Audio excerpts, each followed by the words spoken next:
Hello, my name is Calvin Kelly, and today I'll be briefing the UN mission of MONUSCO, which is the UN mission for the Democratic Republic of the Congo. Uh, it has been a mission since 1999. The mission is centered on promoting peace and stability within the region, especially around the border region with Rwanda, as well as addressing a litany of human rights and humanitarian issues that exist within the country, such as gender and sexual-based violence, internationally displaced, internally displaced persons, refugees, and the like.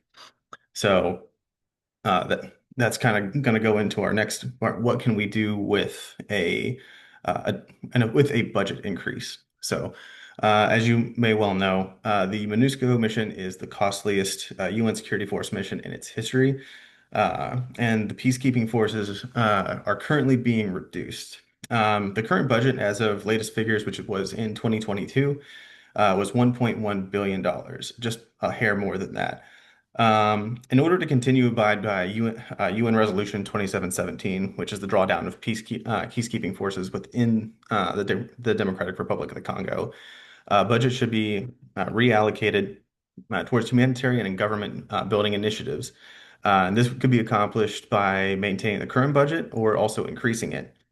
We assess that a increase of about 2 million United States dollars could greatly increase the ability of the UN to collaborate with and enable local initiatives that work towards solving humanitarian and gender-based issues.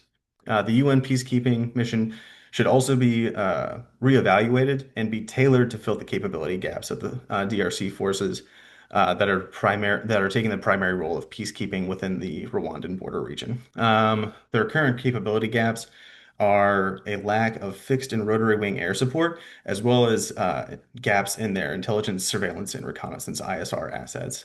So, with any kind of fixed or rotary wing air support, they would both be able to respond to problems that's faster, as well as move humanitarian aid and refugees in and out of the area, the hotspots per se. The intelligence gathering would help give the DRC forces, as well as the other peacekeeping forces that are in the area, more reaction time to be able to better respond to emerging threats. And also it goes into the next question, which is what steps have we been taking to make the mission more efficient and in line with the Secretary General's reform agenda?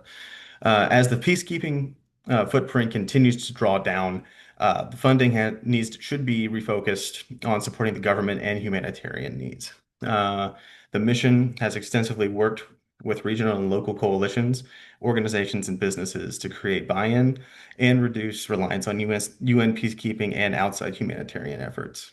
This empowers the entities in the government and region. This falls into the Secretary General's reform agenda by fostering development within the region, simplifying the management with locally grown, specifically catered solutions and leadership, which fosters peace and security by simultaneously building up the government institutions that will support the security apparatus. So essentially, once you're able to build up the government infrastructure, they're able to focus more of their attention towards the actual security apparatus, which will keep the border regions pacified with the multiple rebel groups that are operating in the area. And that also goes into the next part, which is, as we simplify, what is our exit strategy? So, MONUSCO has been primarily focused on phased withdrawal. And what that means is the responsible buildup of institutions and processes to be transferred to the DRC government while the UN mission consolidates its footprint within the nation. So the UN mission in MONUSCO used to be in approximately 15 different states within the country. It is now down to about six. That includes the capital region. Uh, but most of the peacekeeping forces are centered around Ituri, North Kivu, and South Kivu, which is the border region with Rwanda.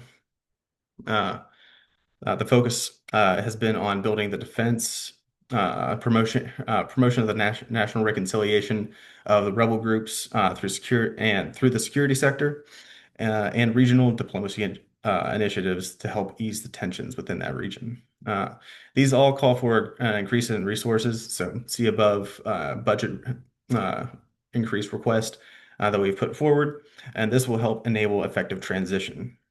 The timeline has been extended as the conflict continues to remain persistent near that border with Rwanda.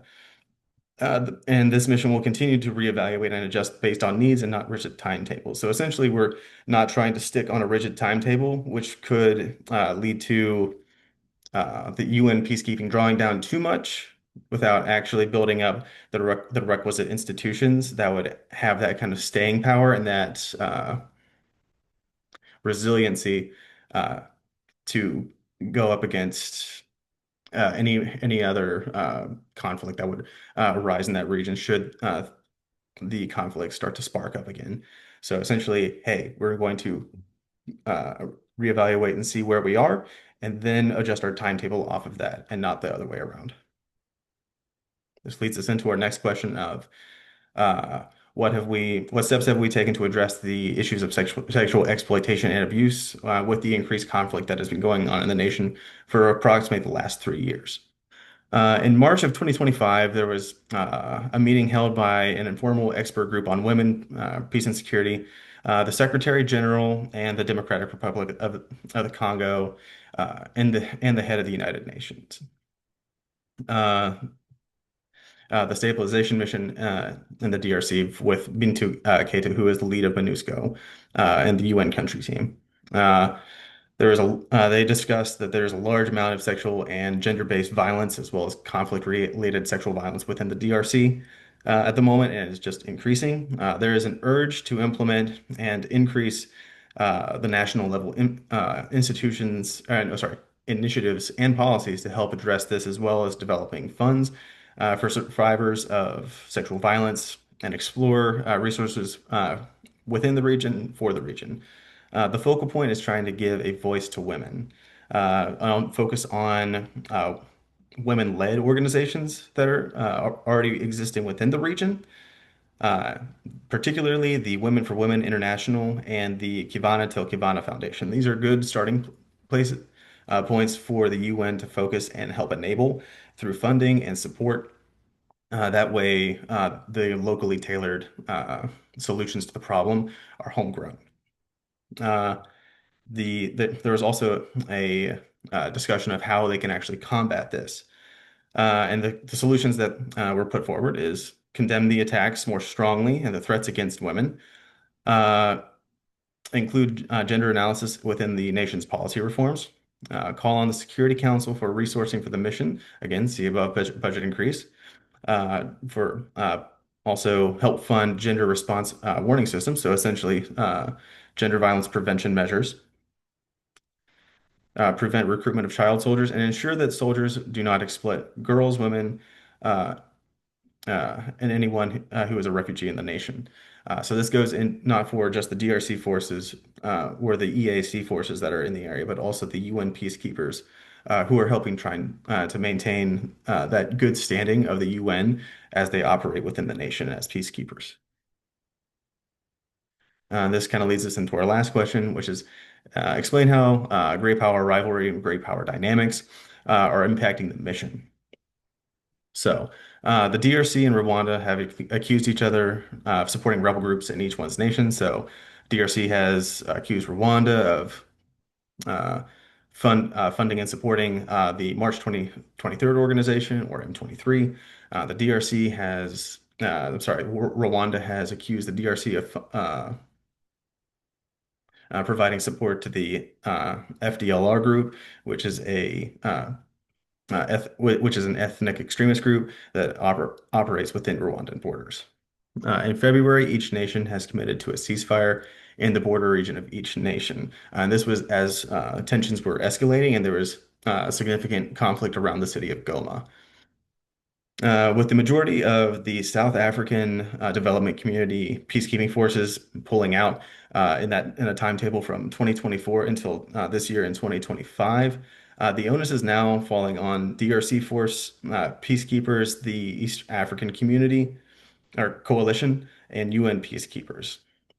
So the diplomatic agreements between the DRC Qatar and the US are also receiving some pushback from China as they feel that the proposed agreements heavily favor US interests. So essentially, the uh, agreements that are uh, being debated with the backing and mediation of the Qatari government, as well as the United States. They feel that it is much more aligned with U.S. interests than it is with Chinese interests or interests of humanitarian needs in general. So to conclude, so I'm going to go through the larger points of this with the pullout of the South African development community. This is a point of friction for MONUSCO as we were really trying to focus on promoting those those local and regional coalitions to come in and help do some of the burden sharing whenever it came to supporting internally displaced persons, refugees, and help stabilize the conflict. That doesn't mean that all hope is lost. The East African Coalition is still providing peacekeepers to this, but this also will come in up in the reevaluation of the UN peacekeeping forces, whether or not we choose to maintain the level of peacekeepers within the nation, which would then pull away from some of the other initiatives where we would want to reallocate some of those funds towards the diplomatic sector, which would build up their government institutions such as their judiciary, the infrastructure surrounding that, and making sure that corruption uh, and misinformation isn't affecting their elections, which we have seen in the past in the DRC, as well as trying to draw down peacekeeping forces from the UN. That way, it looks like the leading forces in this are the ones within the African community. Um, Also, for the sexual and gender-based violence, there has been uh, progress towards incorporating more women into the government sector. We've seen an increase of about 5% in about a year, from about 28% to 33%. And that helps give women a much stronger voice in their own government.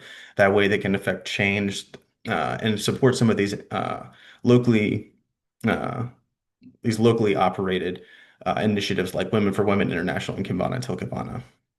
Whenever we're looking at the exit strategy, we are also trying to make sure that we don't pull out too fast. That way, that these constant reevaluations, which turn into UN resolutions, are so crucial.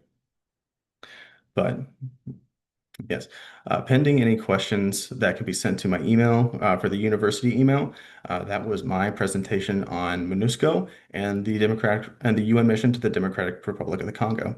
Thank you.